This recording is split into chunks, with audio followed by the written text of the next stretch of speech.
So hi everyone, so matamblay po tayo ngayon for today's video. And si Mama, nandito na talaga sa taas mataas yung bahay namin guys. Pero nandito na sa taas yung tubig. Ayan, as you can see, nandun na talaga sa lubot. O nandito sa puwit ni Mama yung tubig. Si Mama po may nararamdaman, lalong lalo na ngayon. Stress yan dahil nga po mabubulok talaga itong sahig namin. Ayan, tapos umuulan at ano pa dito sa amin guys, pataas na pataas pa rin po yung tubig baha. I'm so very scared na sa mga nangyayari sa buhay namin for today's video. Si Papa kaninang umaga pa yan basang-basa kasi nga po busy. Ayan o, yung dingding namin na hardiplex. Wala na, naabutan na talaga. Sobrang taas yung, kung tutuusin, third floor po yung bahay namin. Napakataas nito guys.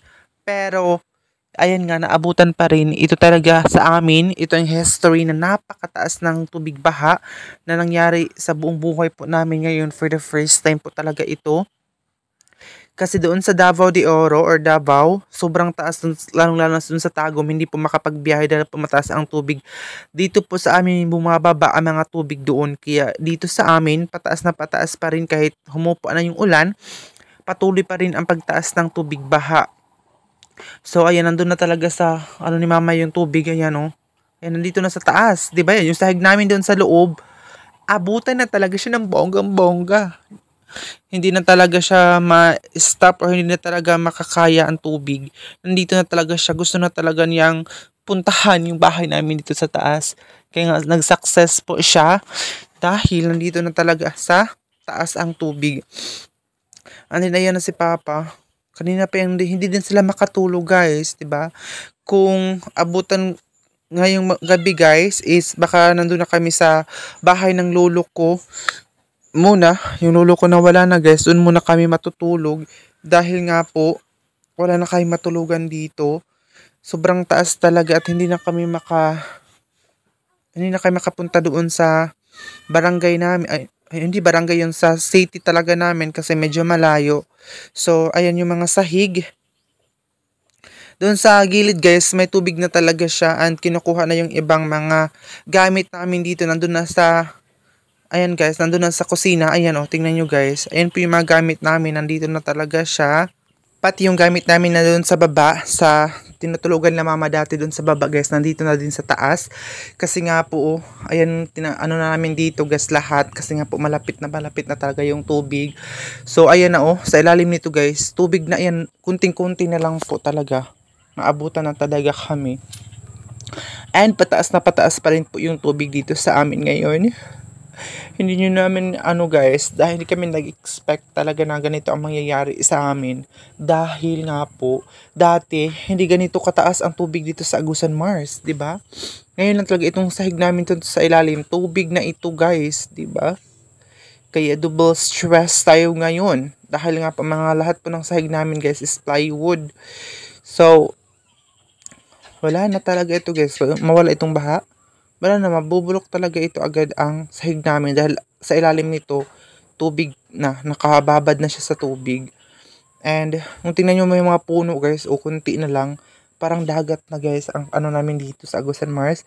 Pag may dumaan na pambot or bangka, malakas agad yung alon dahil nga malalim ang tubig dito sa amin. And sana tuloy-tuloy na itong hindi umuulan guys. Kapag umuulan baka malapawan talaga itong bahay namin ng tubig, di ba? Hindi kami makatulog guys. Kagabi pa lang. How much more ngayon? Kasi nga po baka tingnan nyo yung isang bahay. Bubong na lang ang nakikita guys. Wala na kayo makitang na guys, makahoy or everything. Bubong na lang talaga siya. Ayan. Para makita nyo talaga ang view dito sa amin ngayon. Shoutout sa mga taga Davao City. And galing po dun sa kanila itong baha na ito guys. Bumababa na dito sa amin kasi nga po medyo wala ng ulan. So dito na po yan lahat sa amin bumagsak. Ayun po, sira na agad yung nandito na sahig. Kasi ang ilalim niyan, tubig. Tapos malapit na sa amin yung kahoy. Kunti na lang, ayan yung tubig oh. Ang mga bahay guys is level na po sa amin. Dahil nga po sa tubig na pataas na pataas. Level na talaga siya. Ayan oh. Walang ka-smile yun kasi nga po stress na yan. Diba? Sobrang nakaka-stress. Hindi kami na ano guys, sino man aming masaya dito guys na maabutan yung bahay niyo na sobrang taas. Tapos ayun yung iba guys, mga floating yan kaya hindi po siya parang hindi naapektuhan dahil mga floating floating yan. Inuubo pa tayo ngayon for today dahil nga hindi tayo makatulog dahil natatakot ng bonggang-bongga. Ayun, napaka labo ng tubig dito sa amin ngayon.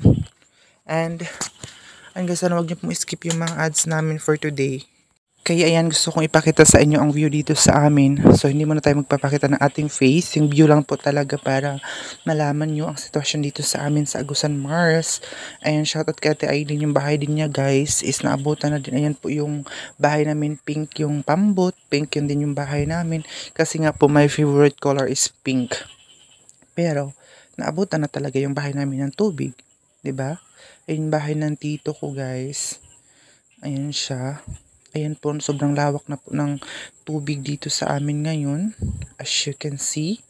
Sobrang lawak na po talaga. Ayan yung bahay namin na si Papa o hindi na talaga siya nagbibihis kasi nga po nagwo-worry na talaga siya ng bonggang-bongga. Ayan yung ate ko na palagi kong kasama sa bahay.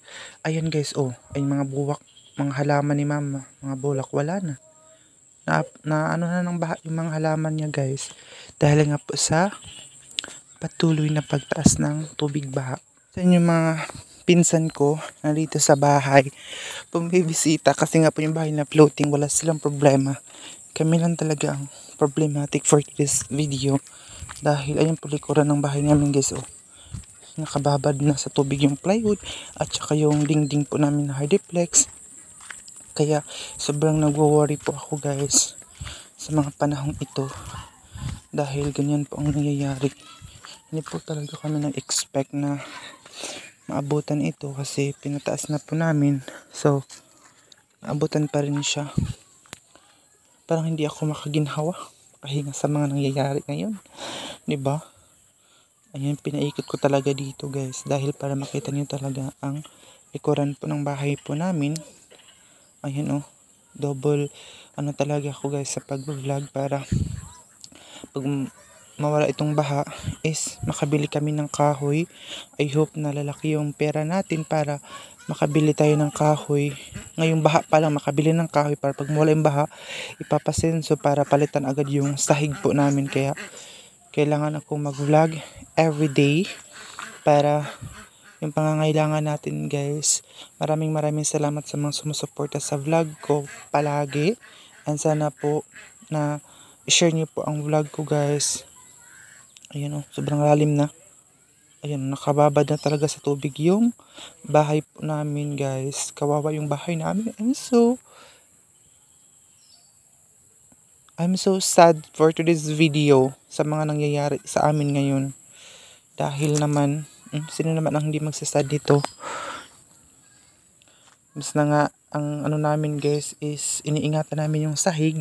Ngayon, nakababad na talaga sa tubig yung sahig. Kahit anong ingat mo guys, kapag kailangan niya talaga na kababad na talaga siya sa tubig.